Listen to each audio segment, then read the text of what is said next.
हे समरथ परमात्मा, हे निर्गुण निरंकार, तू करता है जगत का, तू सबका आधार। कण कण में है बस रहा तेरा रूप अपार। तीन काल है सत्य तू, मिथ्या है संसार। घट घट वासी है प्रभु, अविनाशी करतार। दया से तेरी हो सभी, भव सागर से पार। निराकार साकार तू, जग के पालनहार। है बेअंत महिमा तेरी, दाता अपरंपार। परम पिता परमात्मा, सब तेरी संतान। भला करो सबका प्रभु, सबका हो कल्याण। भला करो सबका प्रभु, सबका हो कल्याण। साथ संगत जी, प्यार से कहना धन निरंकार जी। तो ये जो सत्संग के प्रति जज्बा है, ये हमेशा बढ़ता ही चला जाए। और साथ ही साथ अगर हम इस पहलू को जितना देखें कि सत्संग तो हम आ गए, पर हम सत्संग में करने क्या आए हैं? क्या हम जो ये अनमोल वचन सबके, चाहे वो भजन रूप में हो, एक कथा रूप में हो, एक स्पीच रूप में हो, या किसी भी तरह हो, हम क्या उसको सुनने आए हैं और अपने जीवन में धारण करने आए हैं ताकि हमारा जीवन निखर सके? या फिर हम एक बस ये क्रिया की तरह आ गए, सत्संग में बैठ भी गए, थोड़ी बातचीत भी कर ली, थोड़ा शोर मचा लिया और फिर घरों को निकल गए? ये हमको अपने अंदर देखना है कि सिर्फ सत्संग आना ही काफ़ी नहीं है। सत्संग में आके एक एक वचन जो बोला जा रहा है उसको सुनकर सिर्फ ऐसे नहीं कि चलो कोई गीत है साथ गुनगुना लिया, उस गीत के भाव को समझकर अपने अंदर भी डालना है। सिर्फ कान रस नहीं लेना कि बात वहीं ख़त्म नहीं करनी कि किसी ने कहा हमने सुन लिया बस छुट्टी, नहीं, ऐसा नहीं। अपने वो जो भी है वचन इतने अनमोल, इतने कोई वचन ऐसा कभी भी कोई महापुरुष ऐसा बोल दे जो पूरा जीवन सुधार सकता है, तो हमें बहुत ही ध्यान से हर एक के बोले जाने वाले वचनों को जहाँ सुनना है और बहुत ही डिसिप्लिन रूप में संगत का जहाँ आनंद भी लेना है, वहीं अगर आदेश आ रहा है कि पंक्तियों में लगना है या जो भी, पर बातचीत करेंगे तो हम वक्ता को नहीं सुन सकेंगे। तो हमें सत्संग जहाँ बहुत ही मर्यादा में करनी है, सत्संग से बहुत गुण सीखते हैं, अपने जीवन में डालने हैं। साथ ही साथ हमें इस मिशन के लिए जो भी कर सकें कि वो सेवा भाव हो, सिमरन हमारा प्रतिदिन हर पल उस तरह चलना चाहिए कि ये निरंकार से लिव जुड़ती रहे। जैसे आज भी जितने भी वचन आए सारे इस प्रभु परमात्मा निरंकार की बात करते गए कि ये जो अविनाशी है हम उसी की अंश हैं, और हम जीते जी अगर अपना असली पहचान अपनी पकड़ लें तो ही इस जीवन का असल मायने में फ़ायदा है। नहीं तो जो समय बीत गया, जिस तरह भी बीता, वो तो निकल ही गया हाथों से। पर अभी भी हमारे पास मौका है, इस मनुष्य तन में है और आगे का जीवन पता नहीं कितने श्वास और हैं। पर जितने भी हैं, अगर हम अपनी पहचान कर लें, इस प्रभु परमात्मा को पाया जा सकता है, उसको पा लें और वहीं से हमें अपनी पहचान की भी समझ आएगी। फिर हमारे मनों में कोई भेद नहीं रहेगा कि क्या कोई जाति पाति का भेद कह लो या ऊंच नीच का, या फिर कोई ऐसा नहीं कि कोई किसी भी स्टेट भारत के हो या कहीं से भी विश्व के हो, कि कोई भी हमारे अंदर ऐसी गोले काले का भी भेद नहीं, कोई भी नहीं रहेगा, क्योंकि हमारे अंदर ये पहचान हो गई है कि जब हमारा एक ही परम पिता परमात्मा है और हम सब उसी की संतान रूप में हैं, तो फिर क्या भेद, क्या कौन ऊंचा कौन नीचा। और जहाँ पे ये मिशन ने हमें ये सिखलाई दी है कि हमें औरों के चरणों में अपने आप को समर्पित करना है, क्योंकि उनके अंदर भी वही परमात्मा है। तो उस रूप में, नर सेवा के रूप में, हमें हर एक को जहाँ पे श्रद्धा भी देनी है, अपने मन का अहंकार तजना है कि एक मनुष्य के अंदर जो परमात्मा है, हम उसकी ओर समर्पण होते हुए अपने अहंकार को ख़त्म कर रहे हैं। साथ ही हमें ये बात जहाँ देखी जा रही है कि दुनिया में कि सब जो भी अपने अपने कल्चर कह लीजिए या अपने जो भी रिलीजियस सेंटिमेंट्स के हिसाब से जहाँ पे भी आस्था रखते हैं, सबको मुबारक है कि कोई अपना धर्म ग्रंथों को पढ़ते हैं, अपने कोई भी धार्मिक, कोई भी स्क्रिप्चर्स में अपनी रुझाव रखते हैं, वो सब मुबारक है। पर साथ ही साथ पहले इस परमात्मा को जान लें, तभी वो फिर पढ़ना मुबारक और ज़्यादा होगा। कि जब तक हम एक वस्तु को एग्जाम्पल के तौर पे, एक अगर वस्तु की पहचान ही नहीं, कि हम बात करें, किसी को बोलें कि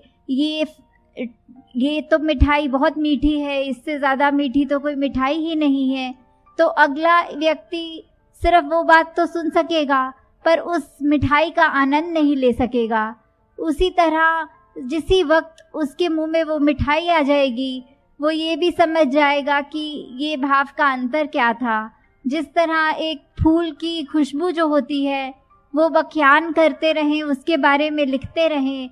तो इतना वो समझ नहीं आ सकती जितना सिर्फ उस फूल को सूंघने पर उसकी खुशबू खुद बखुद हमको सब कुछ समझा देती है। वैसे ही एक बार अपनी असली पहचान, इस ब्रह्म ज्ञान को जान लें, इस निरंकार को जान लें, चाहे हम किसी भी रूप में उसको पूछते हों, कोई अल्लाह बोल के, कोई राम बोल के, कोई गॉड बोल के, और कोई भी अलग तरीके से जिस तरह पूछते हों, पहले उस भगवान को जान लें और फिर उसकी अर्चना करें। कि साथ ही साथ अभी बहुत सत्संग के दौरान महापुरुषों ने एग्जाम्पल लेके समझाया, चाहे वो रामायण में से शबरी जी और राम जी की बात की, किस तरह अभी नवदा भक्ति का भी जिक्र हुआ, और साथ ही साथ हमें अपने जीवन में किस तरह वो भक्तों वाले जो भी गुण हैं, चाहे वो किसी भी समय के दिए हुए हों, किसी भी काल में हो, किसी भी युग में हो, तो वो बात तो तब भी सत्य थी, अब भी सत्य है कि हमारा जीवन तभी सफल हो सकता है जब तक एक हमको अपनी असली पहचान न मिल जाए। जिस तरह जहाँ हम चाहे गीता को पढ़ें तो भी वही बात की, जहाँ भगवान कृष्ण ने ये जीवन के बार बार रीबर्थ की बात करी है कि बार बार जन्म होगा, तो साथ ही उन्होंने एक मुक्ति, एक सैल्वेशन की भी बात की है कि जैसे हर एक लकड़ी में आग लगने का पोटेंशियल होता है, बस चिंगारी की ज़रूरत है, वैसे ही हमारे चाहे कितने भी जन्म हों, अब जो अवसर, ये वर्तमान जो हमारे हाथ में है, उसका हम पूरा फ़ायदा उठाएं और इसी में अपने अभी कल्याण कर लें कि आत्मा के बंधन को तोड़कर अब ये अपने असली रूप में जाके मिल जाए। ये हमें पहचान, ये अभी जिनके हिस्सों में ब्रह्म ज्ञान है, मुबारक है, वो अपने आप को ब्रह्म ज्ञान के अनुसार प्रतिदिन चलाएं, अपने हर पल में ये निरंकार का एहसास कि ये जो अंग संग रमाराम है उसकी पहचान तो है और उसको साथ आगे लेके चले। और जो अभी सत्संग में पहली बार आए हैं, जिज्ञासु रूप चाहे हो, वो सब भी इस सत्संग के बाद ये ब्रह्म ज्ञान की दात प्राप्त कर सकते हैं। यहाँ निरंकारी मिशन में कुछ ऐसा नहीं कि कोई ऐसा मंत्र मिलता हो जो सारे दुखों को काट दे, या फिर कुछ ऐसा नहीं होता, पर यहाँ एक ऐसी सिखलाई मिलती है कि ये जो परमपिता परमात्मा ने हमारा जीवन जैसा भी करना है, जो देना है, उसी का है, हम उसी को समर्पण है। और चाहे हमारा खुशी का समय हो या दुख का समय हो, वो एक रस, एक सहज भाव, एक बैलेंस वो मन में आ जाता है, ताकि हमारे पास कोई भी स्थिति हो, हम उसको स्थिति को या फिर कंप्लेन करते हुए या फिर उसमें ही थैंक यू करते हुए कि या शिकवे गिले कर ले कि ऐसा मेरे साथ क्यों हुआ, या ऐसा नहीं होना चाहिए था, वो ऐसा है, उसने मेरे बारे में ऐसा क्यों कह दिया, वो तो नीची जाति का है। नहीं, ऐसा नहीं, हमें सिर्फ शुक्र करना है कि हमको जो मिला है वो भी इस परमात्मा की कृपा ही है। कि औरों के जीवन जब देखो तो हो सकता है दूसरों को हमसे भी कम मिला हो, तो हमें हर पल सिर्फ ये शुक्राना करना है, शिकवा नहीं करना। कि हमें अपने स्वास्थ्य को अपना देखना है कि अगर कहीं किसी को थोड़ी सी भी शारीरिक पीड़ा है तो वो भी उसको देखे, जिसके हो सकता है तन में कोई अंग ही नहीं है। तो ऐसे अपने मन को हमने सिर्फ ये शुक्राने के भाव से कि हमें जो मिला वो भी हो सकता है सिर्फ हमारे ऊपर कृपा ही है तभी मिला है, नहीं तो हम तो किसी लायक नहीं थे कि कोई सुख और आराम भी मिल सके। कि हर समय हमें सिर्फ दूसरों के ही बारे में, उनके हित में सोचना है कि मेरा कोई ऐसा कर्म ऐसा तो नहीं, मेरा कोई ऐसा बोल तो ऐसा नहीं जो पहले मैं मन में गुस्सा लाऊं और अपने होठों से वो इतनी खराब भाषा का प्रयोग करके दूसरे तक तो पहुंचाऊंगा, पर उससे पहले मेरा अपना मन, मेरा अपना दिमाग, मेरा अपना ये कामनेस, ये पीस ऑफ माइंड तो मैं खो दूंगा। और उसके बाद जब वो कठोर वचन मुंह से निकालूंगा तो अगले ने भी सुन के वो वचन को परेशान ही होना है। तो हमारे पास अभी वो विवेक है, बुद्धि है, चेतनता है कि हम एक बार ये जब निरंकार का एहसास कर लें तो हम जानबूझ के कोई भी ऐसी गलती नहीं करेंगे, क्योंकि जब समझ ही आ गया कि अंग संग परमात्मा है तो हम इंटेंशनली किसी को भी हर्ट नहीं करेंगे, कि जानबूझ के किसी के साथ बुरा नहीं करेंगे। और अगर कोई हमारे साथ भी बुरा करता है तो बदले की भावना नहीं रखते हुए सिर्फ उसके लिए भी क्षमा मांगनी इस परमात्मा से कि कोई कारण होगा जिससे इस व्यक्ति ने मेरे साथ ऐसा बुरा कहा या ऐसा बुरा किया, आगे से बदला नहीं बल्कि सिर्फ उसके लिए भी भलाई मांगनी है। तो दातार कृपा करे आप सब भक्तों पर कि किस तरह आप सब आज इकट्ठे आए हैं और सिर्फ इसी के लिए कि ये निरंकार का जो आपका रूह का और निरंकार का रिश्ता है वो और स्ट्रॉन्ग होता जाए और बढ़ता जाए, उस तरह कायम रहे कि कोई भी चीज़ और फिर बीच में ना आए। जिसको हम कहते हैं कि एक तन है वो तो सिर्फ हमारे 5 एलिमेंट्स का बना हुआ है, चाहे वो पानी रूप में है तो हमारे अंदर वो पसीना और खून और अन्य ऐसी चीज़ों में है, धरती रूप है तो हमारी वो काया हो गई, अग्नि रूप हमारे अंदर की हमें जो ये भूख प्यास लगती है, उसी तरह ये जो हमारे और भी तत्व हैं ये सारे हमारे अंदर सिर्फ वो माया का रूप ही है कि ये एक दिन तो हमारा शरीर भी नहीं रहेगा। और यही बहुत बड़ी सच्चाई है कि अगर पैदा हुए हैं तो मृत्यु भी होनी है। तो हमारे हाथ में सिर्फ क्या है, जो अभी का वर्तमान है, अभी की लाइफ है। तो सारी चीज़ें जब ख़त्म हो जाएंगी तो हमारे पास क्या रहेगा? वो ही है जो परमात्मा है, उसका जितना जल्दी हम जानकारी लेंगे कि होता क्या है, हमारे अंदर से जिज्ञासा आनी कि ऐसे ही तो नहीं हम अपना जीवन व्यर्थ कर रहे। तो एक बारी जब उस बात की समझ आ जाती है तो सारे ही काम हमारे होते जाते हैं और अभी भी जैसे आपने श्रवण किया कि निरंकारी मिशन में कोई धर्म प्रवर्तन नहीं होते, पर सिर्फ मन प्रवर्तित होते हैं, कि जो मन पहले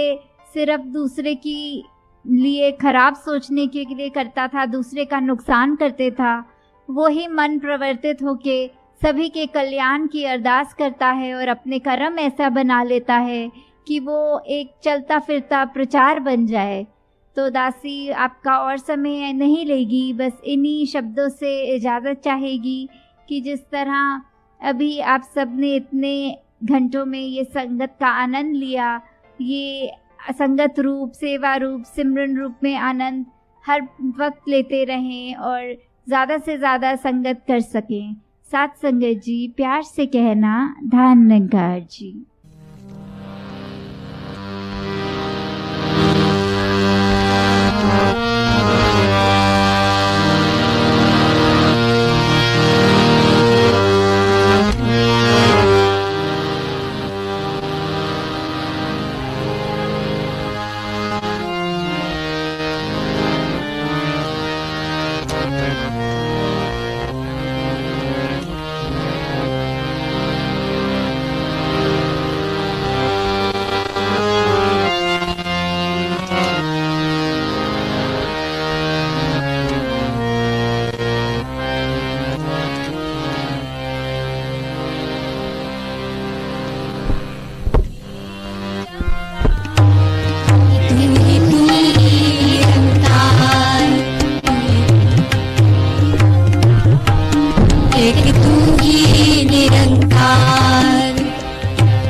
निरंकारी राजमाता गुरुवचन अवतार की प्यार से कहिए धन निरंकार जी।